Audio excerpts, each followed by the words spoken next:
и Сина, и Светия Дух. Амин.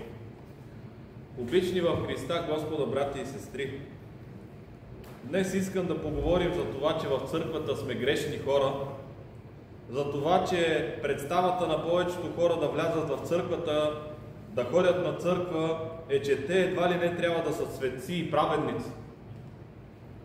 Забелязвам и често чувам как мои близки и приятели ми казват: аз не съм за там, аз съм грешен човек. Толкова грехове върша, че ако вляза в църквата, тя ще падне на главата ми.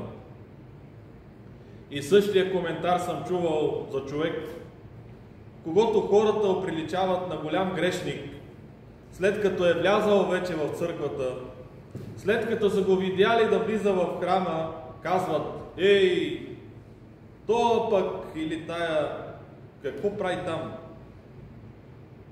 Защо е влезнал в църквата, ще вземе църквата да падне на главата й? Искам да се обърна към тези хора, към тези техни предразсъдици и да ги запитам: вие наистина ли си мислите, че църквата ще падне върху грешен човек? Църквата, която сам Господ основа и каза, и за която каза, че портите адови няма да й надделеят. Искам да ви кажа, че това се говори от незнание, от непознаване на Словото на нашия Господ и на това, на което Той ни е учил и говорил, от непознаване въобще на функцията на църквата като църква. И искам да ви дам един пример, за да може в пълнота да ме разберете. Всички ние, бъдейки родители, имайки 2 или 3 деца, виждаме как те се развиват, растат. Да, но едно от тези наши деца много добре се развива. То е нашата гордост. Пример в обществото. Дете, което умно, възпитано, с най-различни добродетели. Дете за пример, както се казва. Но в същото време имаме и другото дете, нашето дете, което е пълна противоположност на това наше дете, което е добро. То ходи по лош път, тръгнал по лош път, постоянно се замесва в най-различни проблеми и е на ръба всеки път да влезе в затвора до толкова, че вие не може да спите вечерно време от притеснение за това дете. Като цяло, с 2 думи, детето е по много лош път. Питам ви, вие като родители, за кое от двете деца ще ви боли повече? За кое от двете деца ще скърбите повече? За това, което е добре и се развива добре, или за това, което е по грешния път и треперете дали няма да влезе в затвора? Нали? Повече ще ви боли за това дете, което е по лошия път. Същото е и с нас, и с Господ.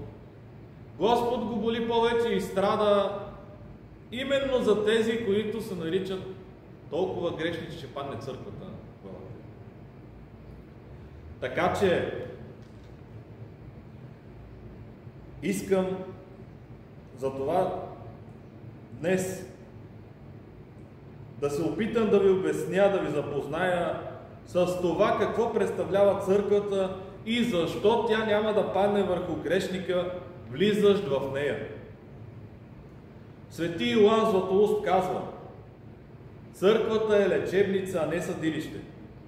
Тук не идват онези, които са здрави, а онези, които са болни. Той многократно казва, че всеки, който е паднал в грях, трябва да тича към църквата, а не да се срамува и отдалечава. Болният отива при лекар, а грешният при Христос в църквата. Виждате ли какво казвам? Че е лечебница, а не съдилище. Тоест тук не се осъжда никой.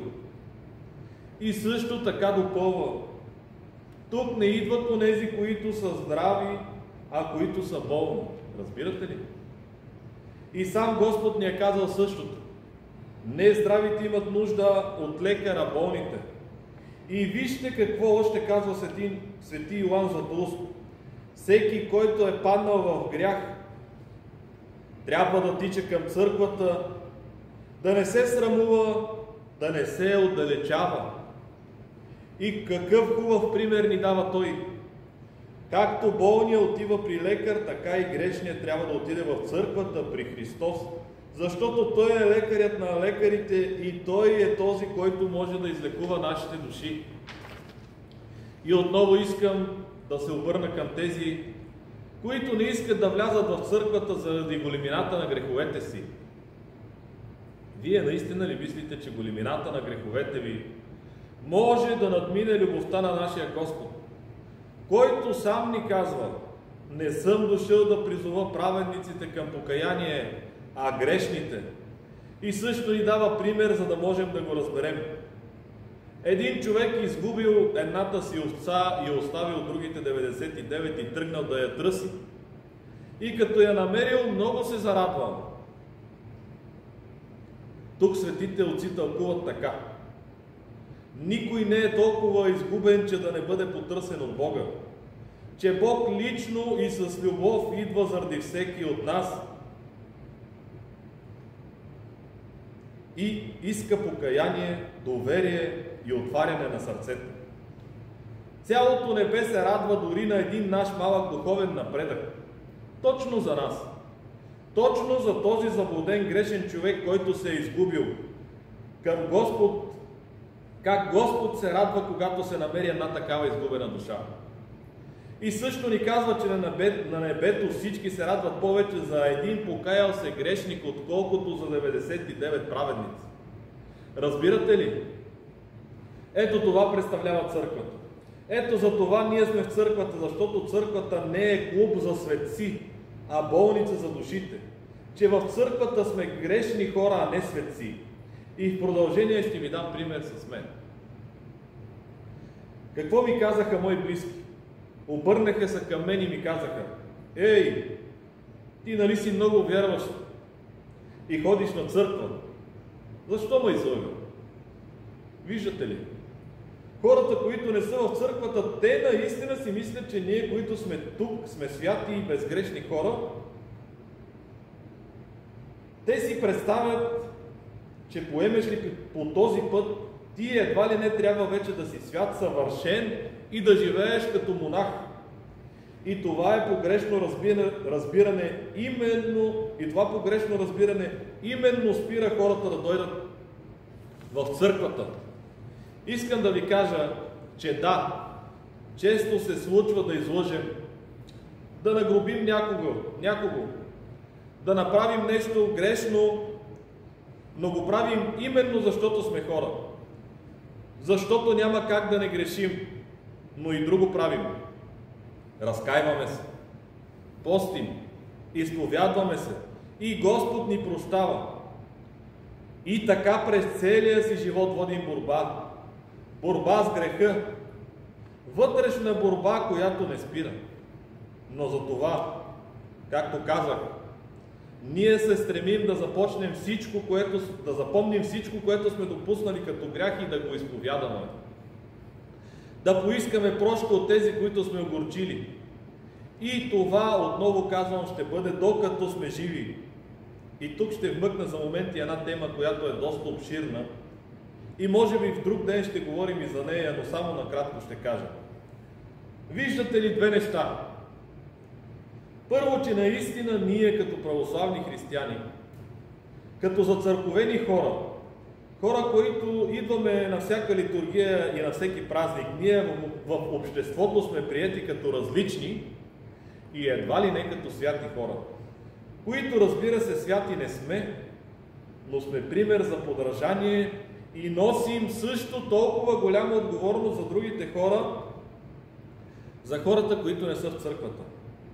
Виждате ли как само ни наблюдават какво говорим, какво вършим, как се държим. И представете си един такъв човек, който ни наблюдава, който се двуми дали да дойде и той на църква, но изпитва срам. Дали от това какво ще си кажат хората, Дали от това да не го видят, че влиза в църквата и после и на него да му се пресмиват и да му казват: о, ти стана много верваш и ти, бе. И този човек просто стои отстрани, наблюдава ни и ние дори не подозираме. И вземем, че точно пред него започнем да се държим непристойно. Като да псуваме, да клюкарстваме, да говорим зад гърба на наши близки, да сме гневни, вулгарни, да се напиваме и какво ли не. И какво само ще си каже този човек, знаете ли? Ще си каже: ужас! Щом този човек, който ходи толкова на църква и се държи така грозно, то аз какво да правя там? Няма и да стъпа. Та това е отговорността. Виждате ли как и колко ние, които сме тук, трябва да внимаваме как се държим и какво вършим, защото ви уверявам, познават ни, знаят ни и гледат какво правим, вършим и говорим. А колко повече тази отговорност е и към свещениците. Но искам само накратко да спомена и за второто нещо, което споменаха, именно осъждането. Осъждането от хората и към свещениците, и към нас, които сме в църквата. Те често пъти ни осъждат, често пъти осъждат свещениците, като казват: те са лъжци, измамници, крадци, карат мерцедеси, имат скъпи часовници. Чувам и думи: откъс стана тоя поп за богате. И всякакви съм ги чувал. Но искам да кажа на тези хора: да, наистина има и такива случаи, но вие греха на попа видяхте, а покаянието му не го виждате. Утре този свещеник ще се разкая искрено за тези си грехове и Господ ще му ги прости. А какво става с онези, които са го осъдили и говорили лошо за него? За тези, които през целия си живот не са влезли в църквата, или по-точно влезли са, когато са ги кръстили, и отново, когато ги изпращат вече като покойници. Какво се случва с един такъв човек, който през целия си живот осъжда злослови, не се разкаива? Ще ви кажа: нищо добро. И то още при живе. Ще му се случат най-различни скърби, болести и проблеми. И в недоумението си ще си каже: какво се случва, защо е така? И той отново ще осъди, и този път ще осъди Бога. Ще обвини Бога, като си каже: ама защо на мене? Ама какво съм направил? И оттам в отчаянието си започва и ходенето по врачки и баячки, да му развалят магията за нещастието и скърбите. Виждате ли? И още колко повече ще му се случи, когато си отиде от този свят. Дори не искам и да си го представя. Затова само ще кажа: не забравяйте, че и свещениците са хора и че те грешат. Но най-вече не забравяйте, че те са Божии служители.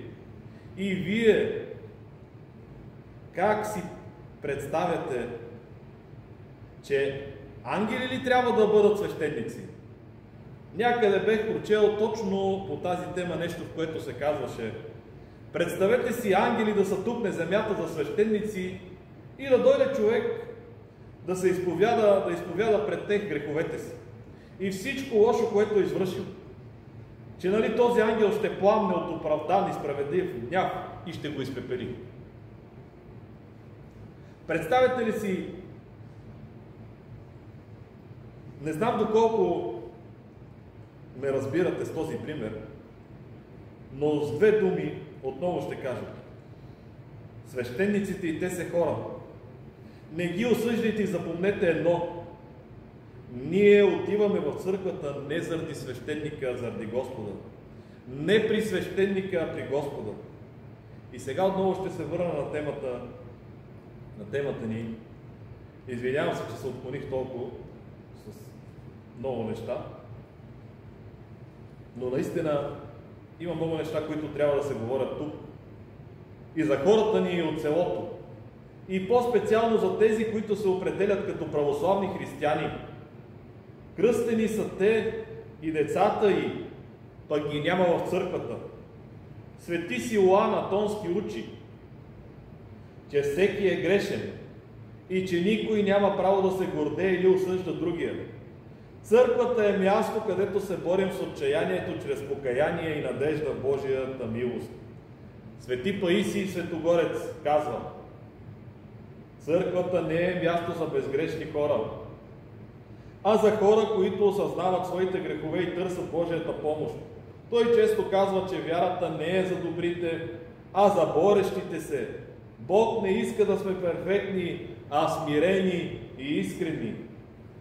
Свети Порфирий Капсокалибит казва: църквата не осъжда, а прегръща. Братя и сестри, нека помним, че всички сме грешни. Църквата не е за съвършените. Тя е за нас, които падаме, но искаме да станем. Не се отчаивайте от себе си. Не чакайте да станете добри, за да дойдете в храм. Елате при Христос, за да станете добри чрез Него. Отец Антоний казваше: ние не сме в църквата, за да дадем нещо на църквата. Ние сме в църквата, за да получим. По молитвите на Света Богородица, на свети Никифор и на всички светии, Господи Исусе Христе, Боже наш, помилуй нас.